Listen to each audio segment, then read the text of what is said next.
My name is Claire and I am 29 years old. 3 weeks ago, I woke up on a Tuesday night at 2 in the morning, unable to breathe through the pain. By the time the paramedics arrived, I was barely conscious on my bathroom floor. By the time the surgeon spoke to me, I understood that the ovarian cyst they had been monitoring for 6 months had not simply grown, it had ruptured, and I was losing blood internally faster than my body could compensate. They told me I needed emergency surgery. They told me I needed to sign the consent form immediately. And the only thing I could think to ask, lying in that cold hospital bed with an IV already taped to the back of my hand, was whether anyone had called my family. A nurse named Patricia handed me my phone. I scrolled to the family group chat, the one my mother had named the Henderson Crew 4 years ago when she first got a smartphone, and I typed 3 sentences. I'm at Mercy General. Emergency surgery tonight. Please pray for me. Then I put the phone face down on the blanket and let them wheel me away. I had moved back to Millbrook 8 months earlier, after 3 years in Columbus fell apart in the quiet way that sometimes things do. My boyfriend, the person I had built my entire adult life around, sat me down one evening and explained, very calmly, that he had been unhappy for a long time and had simply been waiting for the right moment to say so. There was no other woman. There was no dramatic fight. There was just that sentence, and then the long, terrible process of untangling 2 lives from each other. I packed my car twice. I took the job posting at Millbrook Elementary because it was the only position available in any district within driving distance of people I knew. I signed a lease on a 1-bedroom apartment on Sycamore Street and told myself that 30 was still a year away and I had time to figure everything out. My mother had grown up in Millbrook. My older sister Jennifer had never left. My mother's house was 11 minutes from my apartment by car, and Jennifer's house was 7. I had thought, when I made the decision to come back, that proximity would mean something. I had thought that being close would translate into being connected. 8 months of dinners I was not invited to, birthday celebrations I heard about afterward through Jennifer's Instagram stories, and Sunday phone calls that lasted exactly long enough for my mother to update me on Jennifer's children, before remembering she had something on the stove. 8 months of all of that had already begun to revise my thinking, but I had not yet given up entirely. I had not yet understood fully what the distance actually meant. I came out of surgery at 6:17 in the morning. Patricia was there when I opened my eyes, and she squeezed my hand and told me it had gone well and that the surgeon would be in to speak with me shortly. The room was bright and smelled like antiseptic, and the thin morning light was coming through a gap in the curtains. I lay there for a moment just breathing, grateful in the way you are only grateful when you have genuinely been frightened. Then, I looked at my phone. My mother had replied at 2:48 a.m., "Praying for you, sweetheart. Let us know how it goes." Jennifer had replied at 7:03 a.m., which was after I was already out of surgery and already awake. "Oh my gosh, are you okay? Text me when you can." My brother-in-law Marcus had sent a thumbs-up emoji. That was the entire thread. No one had come. I lay there for a moment just holding that fact, turning it over the way you turn over a stone to see what is underneath. No one had driven 11 minutes or 7 minutes in the middle of the night to sit in a waiting room. No one had been there when the surgeon came out to say it had gone well. I was not angry yet. I was too tired and too medicated to be angry. I just looked at the ceiling and breathed. The surgeon came in and explained what they had found and what they had done. He told me the recovery would take 2 to 3 weeks, that I should not lift anything, should not drive for at least 5 days, and should have someone with me for the first 24 hours at home in case of complications. He said it with the neutral efficiency of someone who has delivered the same instructions hundreds of times, and I nodded as though all of this was easily arranged, as though I had people. I was discharged on Thursday afternoon. 2 days in the hospital, which they told me was appropriate given how significant the internal bleeding had been. Patricia came in to go over my discharge paperwork, and I sat up in the bed and signed where she indicated and folded the instruction sheets into my purse. She asked if I had someone coming to pick me up. I told her yes, absolutely. My sister was on her way. Patricia smiled and said she hoped I felt better soon and pulled the curtain closed to give me privacy to change. I opened the family group chat and typed, "Getting discharged today around 3.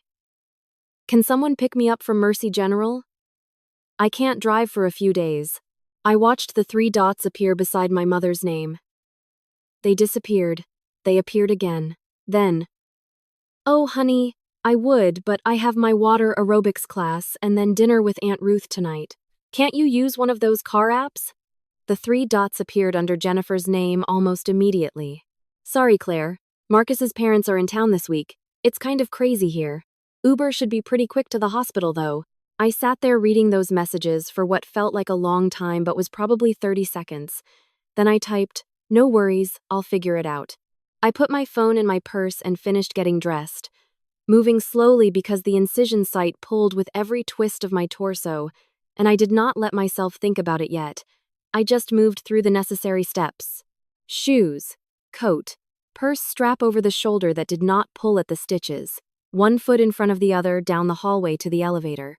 The lobby of Mercy General was busy in the mid-afternoon way of hospitals, orderlies pushing wheelchairs, a family clustered around a man with his arm in a sling, a toddler running in circles near the gift shop while his father chased him. I found a chair near the automatic doors and sat down and opened the Uber app. The nearest driver was 11 minutes away. I sat there in my post-surgical haze, smelling like hospital soap, with my discharge papers in my purse and my mother's message still open on my phone, and the automatic doors kept sliding open and letting in the cold November air, and I thought, this is fine. This is completely manageable. People take Ubers home from hospitals every day. What I had not accounted for was that Millbrook is not Columbus. The 11-minute estimate became 20 minutes, and then the driver canceled, and I requested again, and the new driver was 14 minutes away, and by the time the gray Honda Civic finally pulled up to the entrance doors, I had been sitting in that chair for 45 minutes, and the pain medication from my last dose was beginning to fade, and every breath I took required a small conscious effort. I stood up too quickly and had to grip the back of the chair. An older man passing with a paper coffee cup stopped and asked if I was all right. I said yes. Thank you.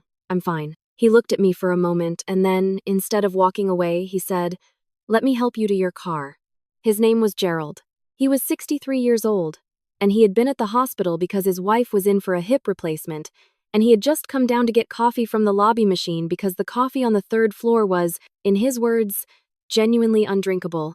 He walked me to the Uber, opened the door, and waited until I was seated and buckled before closing it. He knocked on the window and gave me a small wave. I waved back. The driver, a young woman named Destiny with a pine tree air freshener and a Taylor Swift song playing low on the radio, glanced at me in the rearview mirror and asked if I needed her to go slow over the speed bumps. I said yes, please. She went slow over every single speed bump between Mercy General and Sycamore Street. I made it up the stairs to my apartment in increments, stopping twice on the landing to breathe. Inside, I lay down on the couch still in my coat because the couch was closer than the bedroom and taking off the coat required more movement than I had available right then. I lay there on my back looking at the ceiling of my apartment, and I let myself feel, finally, what I had been holding at arm's length since I read those messages in the hospital. It was not quite anger yet. It was something quieter and heavier than anger. It was the recognition of something I had been carefully not knowing for 8 months. The knowledge that when it came down to it, when it was 2 a.m. and I was being rushed into surgery, when I was discharged and alone and struggling to stay upright, the people 11 minutes and 7 minutes away had water aerobics class and house guests. And it was fine. It was going to be fine. But it was not the same as having people. I had texted my colleague Donna before the surgery, when they first brought me in. Donna taught 4th grade in the classroom next to mine, and she was the person I had called when the cyst was first diagnosed 6 months ago, because I had not known who else to call, and she had sat on the phone with me for an hour while I cried. I had texted her from the ER to explain why I would not be in Thursday and Friday, and she had responded with a string of heart emojis and the words, "I am coming to that hospital right now," and I had to talk her out of it because it was 2:30 inches the morning, and she had her own classroom in 5 hours. She had come on Wednesday afternoon instead, with a tote bag containing 3 magazines, a container of homemade soup, and a small succulent plant in a terracotta pot with a card that said, "You are tougher than you know." She had sat in the chair beside my hospital bed for 2 hours. And we had talked about everything and nothing. And when she stood up to leave, she had taken both my hands in hers and said, "You have people, Claire. I need you to know that." I had nodded and smiled because it felt ungrateful to cry about the people I did not have when someone this generous was standing right in front of me. On Friday morning, I was lying on the couch still, moving between the couch and the bed and very occasionally the kitchen, when my phone buzzed with a notification from the Millbrook Community Facebook group. I was a member of it in the passive way that you join local groups when you move somewhere. I had never posted, rarely looked at it. But Patricia, the nurse, had apparently gone home after her Thursday shift and posted something. I almost did not read it. I swiped the notification away twice. The third time, something made me tap it. A patient was discharged from Mercy General yesterday afternoon, a young woman, a local school teacher, who had just come out of emergency surgery. She had no one to pick her up. She sat alone in our lobby for nearly an hour, visibly in pain, before her Uber arrived. She was gracious and brave and said nothing unkind to anyone. She didn't ask for anything. I'm posting this not to shame anyone, but because I think this community should know that one of its own needed help yesterday and had none. If you know her, please check on her. If you don't know her, please remember that the people around you are sometimes carrying more than you can see. Patricia had not used my name. She had not needed to. Donna had apparently seen the post within 30 minutes of it going up, recognized the description immediately, and commented with my first name and that I was the third-grade teacher at Millbrook Elementary. By the time I was reading it, there were 247 comments and the post had been shared 61 times. I put the phone down. I picked it up again. I read the comments in the way you slow down driving past something you cannot quite process slowly, with the growing comprehension that something significant is happening. Parents of my students, the principal of Millbrook Elementary, the woman who ran the yoga studio on Main Street that I had been to exactly once. People I had never met in my life. People offering to bring food, to drive me to follow-up appointments, to sit with me, to help. A retired nurse who offered to check my incision site. A woman who said she had been in a similar situation 2 years ago and that she was thinking of me. Gerald had commented I was there. She was kind and composed. She deserves better, and his comment had 47 likes. My phone rang. It was Donna. She told me she had just seen the post and she was coming over, and that was not a question. I told her she did not have to. She said she was already in her car. When she arrived 20 minutes later, she had 3 bags of groceries and her friend Rebecca, who was a physical therapist and who immediately and professionally assessed my mobility and told me what I should and should not be doing for the next 2 weeks. They stayed for 4 hours. Donna put food in my refrigerator and Rebecca showed me how to get up from sitting without straining the incision, and we watched a movie I cannot remember the name of because I fell asleep on the couch halfway through and woke up to find they had covered me with the blanket from my bedroom without waking me. The Millbrook Gazette picked up the story on Saturday. It was not front page, it was a small piece toward the back. Human interest, the kind of thing local papers run when they want to say something about community. But it had my name in it. It had a quote from Patricia, who had apparently agreed to speak to the reporter. It had a quote from the school principal saying I was a beloved member of the staff. It had a quote from the parent of one of my students, a father named Tom, who said his daughter talked about me every single day and that this community owed it to its teachers to do better. The paper ran on Saturday morning. The family group chat had been quiet since Thursday, since those 2 messages. On Saturday afternoon at 4:22 p.m., my mother sent a message into the group chat. I just saw the newspaper. Claire, I had no idea it was this serious. Jennifer sent 3 messages in quick succession. Oh my God, Claire. Then, why didn't you tell us how bad it was? Then, I feel terrible. I really do. We need to talk. I read all 3 of those messages. I put my phone down on the coffee table. I looked at it sitting there. Then I picked it up and typed 1 sentence into the chat. I did tell you. I told you I was having emergency surgery. I told you I needed a ride home. I sent it and put the phone face down. The calls started 20 minutes later.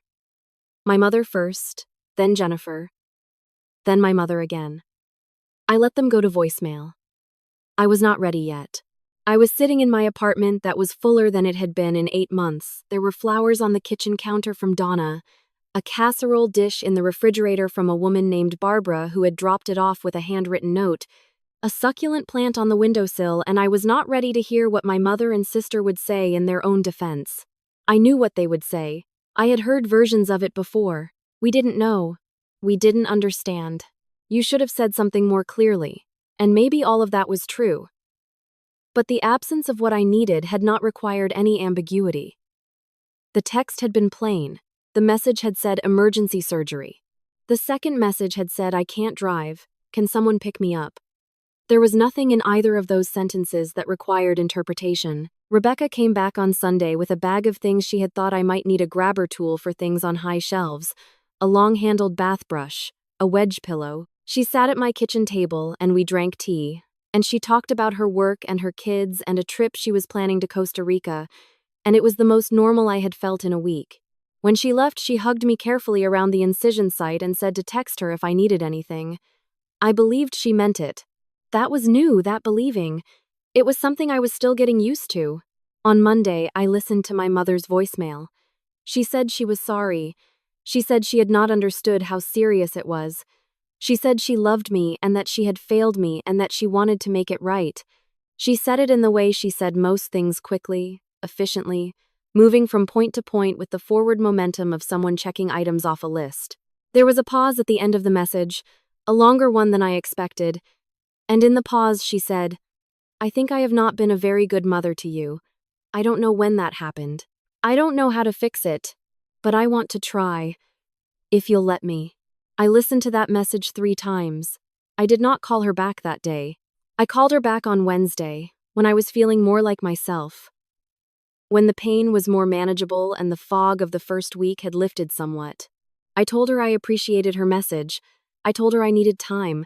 I told her that what had happened was not just about the surgery, that it was part of a longer pattern that I had been carrying for 8 months, and longer than that, if I was being honest, and that before I could move forward, I needed to understand whether things would actually change or whether I was simply going to absorb another apology and find myself back in this same place in 6 months. She was quiet for a long time. She said she understood. She said she would do whatever I needed. I told her I would be in touch. Jennifer's apology was different.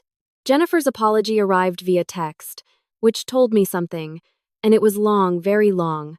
The kind of text that takes 10 minutes to read and exists somewhere between genuine remorse and self-defense. There was a lot of explaining in it. There was Marcus's parents and the timing and how she had not understood the severity and how she was juggling so many things. I read it all the way through. I acknowledged it. I told her I heard her. I did not tell her that the explaining was its own kind of answer. I did not tell her that the length of her apology was inversely proportional to its comfort. I was not cruel. I simply held what she had said alongside what I knew, and I allowed myself to see the full picture. Donna organized a meal train. I did not know what a meal train was until someone arrived at my door on Tuesday evening with a container of chicken soup and a card signed by 11 people, and Donna texted me to explain that there were 12 more drop-offs scheduled over the following 2 weeks. I sat in my apartment on Tuesday night, surrounded by evidence of other people's care: the soup, the flowers, the casserole, the plant, the wedge pillow, the grabber tool, and I thought about all the things I had believed about coming back to Millbrook. I had come back for proximity. I had come back for the people 11 minutes and 7 minutes away, and what I had found instead, after 8 months of quiet disappointment, was Patricia, who did not know my last name and still went home and posted about me. Gerald, who was on his way to get terrible lobby coffee and walked me to my car anyway. Donna and Rebecca and Barbara and Tom and the 12 people who had signed up to bring me food. Millbrook had people. They just were not the people I had originally come back for. There are things I understand now that I did not understand before. I understand that love from family is not automatic, that blood creates proximity but not obligation, and that some people, regardless of the distance between your houses, are simply not equipped to show up. That is not a moral failure on your part. That is information. I understand that the family group chat is not the same as family, that a thumbs-up emoji at 7 a.m. is not the same as presence, and that someone who tells you to Uber home from the hospital after emergency surgery has told you something true and important about the nature of your relationship, whether or not they intended to. I also understand, and this is the part that surprised me, the part I did not see coming, that help exists in forms you do not expect and from directions you are not watching. A nurse who worked a 12-hour shift and still came home and thought about a stranger. A retired man who delayed his return to his wife's hospital room to walk a woman he did not know to her car. A physical therapist who used her day off to bring a bag of tools and stayed 4 hours. a community that mobilized around someone it had never formally met. I returned to school 3 weeks after the surgery. My classroom was decorated with a hand-drawn banner that my students had made, the letters uneven and bright, flowers drawn in marker along the edges. My students, 22 8-year-olds who had no concept of what had happened or why I had been gone, yelled surprise when I walked in, and then immediately began talking over each other to tell me everything I had missed. I stood in the doorway of my classroom with my hand on the frame and looked at all of them and felt something shift in my chest that had nothing to do with the incision. My mother and I are finding our way towards something. It is slow. It requires more honesty than either of us is entirely comfortable with. She called last Sunday, not Monday, not to check on me per se, but Sunday, to call the way you call someone whose life you are genuinely interested in. We talked for 40 minutes. She asked about my students. She asked about Donna. She asked what I needed. Those were 3 questions she had not asked in a single phone call in the 8 months I had been back, and I noticed that, and I held it carefully, the way you hold something fragile that you want to keep. Jennifer and I have not spoken on the phone yet. We have texted. It is not nothing. I have learned not to require more than what someone is currently capable of giving, and to simply observe, over time, whether what they are giving is growing or staying the same. What I know is this. I came back to Millbrook 8 months ago looking for something I thought I had lost in Columbus, the sense of being somewhere that held me, somewhere I belonged. I looked for it in the right zip codes and the wrong relationships. I found it, eventually, in a Facebook post I almost did not read, and a meal train I did not know I needed, and a 4th-grade teacher who said you have people on a Wednesday afternoon in November. The boundary I set in the weeks after the surgery was not punishment. I want to be clear about that. It was not revenge. It was not a performance of hurt feelings. It was the natural consequence of understanding, finally and completely, what the situation actually was and deciding, having understood it, what I was and was not willing to accept going forward. I will not be available for every holiday dinner and then invisible for every emergency. I will not be the person who shows up and the person who is expected not to need showing up in return. Those terms are no longer acceptable to me, and saying so is not anger.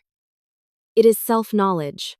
It took a ruptured cyst and a hospital lobby and a nurse named Patricia to teach me that, but I learned it, and I am keeping it. Last week, Barbara, the woman who left the casserole, knocked on my door to return the dish she had left the food in and stayed for 2 hours. She is 61 and a retired librarian, and she has lived on Sycamore Street for 30 years. She said she had seen me move in 8 months ago and had meant to introduce herself and kept meaning to and kept not doing it. She said she felt embarrassed that it took what it took. I told her not to feel embarrassed. I told her I was glad she was here. When she left, she said she would knock on my door again on Saturday if I wanted to walk to the farmer's market. I said yes. I meant it. This is what I want to tell anyone who might be where I was alone in a hospital lobby, phone in hand, reading a message that tells you to take an Uber. You are not asking for too much. The ask was not unreasonable. The need was not excessive. If the people closest to you by blood or by history are not able to show up, that is not a reflection of your worth or your deservingness or the legitimacy of what you needed. It is information about them. And it is also, always, the beginning of a question worth asking: who are the people who will actually come? Because those people exist. They are in the classroom next door, and in the hospital lobby, and on the other side of a community Facebook post you almost did not read. They are carrying soup to your door and signing their name on a card and showing up on a Saturday morning to walk to the farmer's market. They are not required to love you, and they are doing it anyway. And that choosing, that voluntary showing up turns out to be exactly what family was always supposed to mean.